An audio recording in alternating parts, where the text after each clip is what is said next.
Hi everyone, it's Rob Watson, the module leader for TECH2503 Community Media Production, and this lecture is the 16th lecture, and this is the overview video of the topics that we're going to be covering. And the title this week is Community Representation and Civic Participation. I know I've been very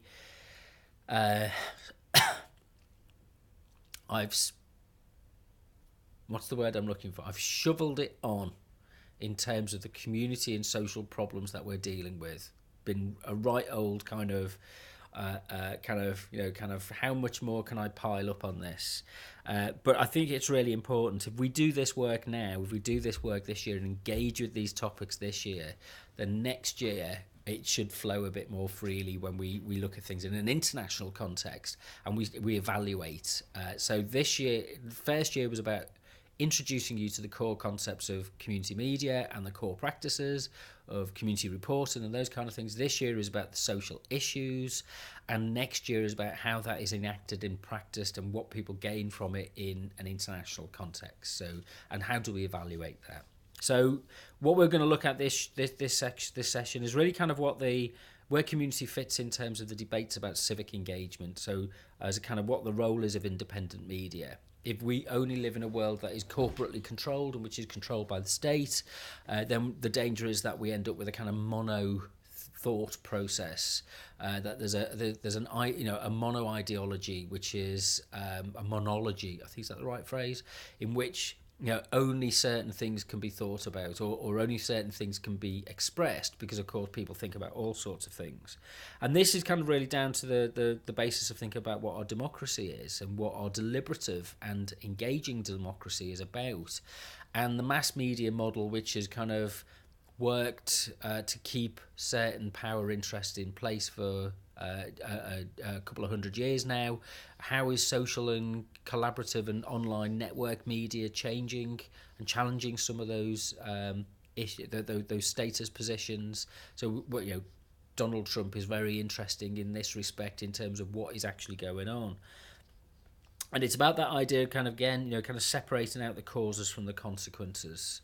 And the cause from the effect, and this follows a kind of pragmatic mindset in which, as John Dewey talks about, that we really ought to be very clear that the human consequences might not be the product of our assumed causal inferences. That's a complicated thing to say, but what we think is the cause and what we think is the effect might not necessarily be linked, and we need to be very careful about the way that we study these things and we anticipate them, because the issues are quite important. So things like human rights, justice, international justice, global justice. So we'll look at this in some examples in terms of kind of protest movements.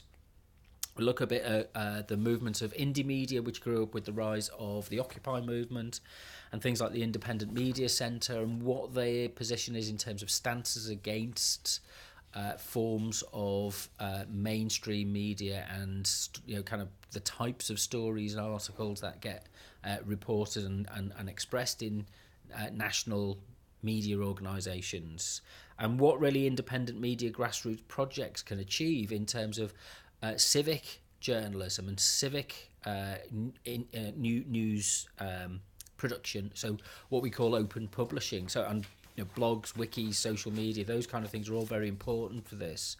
And that kind of whole civic journalism and hyperlocal media is very important for this as well. But it's not just something which is about localities, it's also about social movements. And we've got this idea of kind of change being pressure for change being brought onto traditional organisations who don't pay women equally, who disrespect people with from different races and different cultures, who don't open up to a wider range of social classes. But it becomes a kind of restricted, narrow, nationalistic, jingoistic, all of these kind of problems that are associated with a sense of political identity as either being a winner or a loser in Trumpian terms. The worst thing that you can say about people is that they're losers. And it's a kind of an insult these days. And yet there are there is enough evidence that more and more people are losing out of social social status and social footholds through no fault of their own, because the system is kind of rigged against them.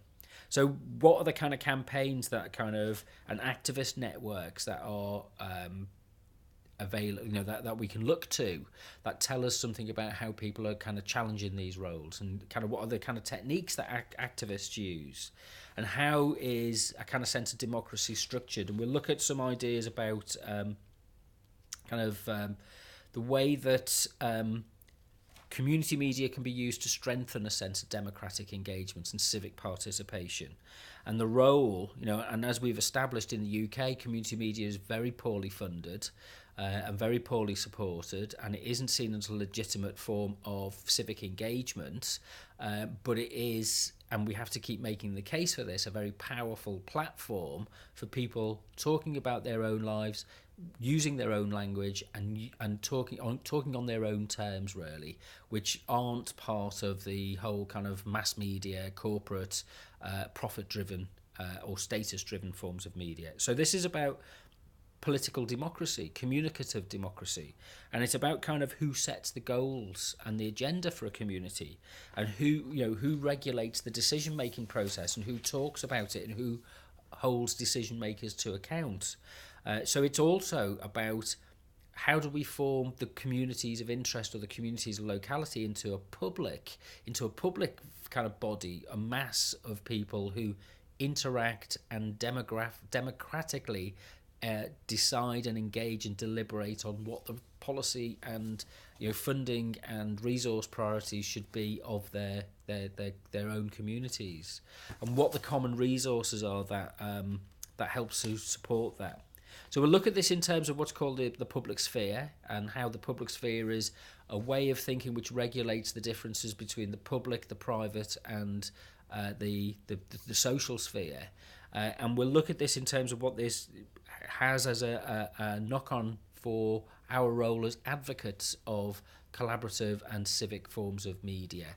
So what kind of voices should we be supporting? What should we be saying as individuals who are engaged in this debate and have something to add to it? So what are the values that we think we ought to cultivate?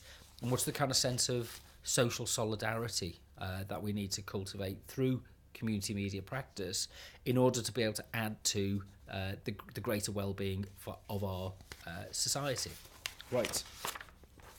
The notes are available on the DMU Commons Wiki. Just go to wiki.our.dmu.ac.uk, look for the TECH2503 page, or search for them.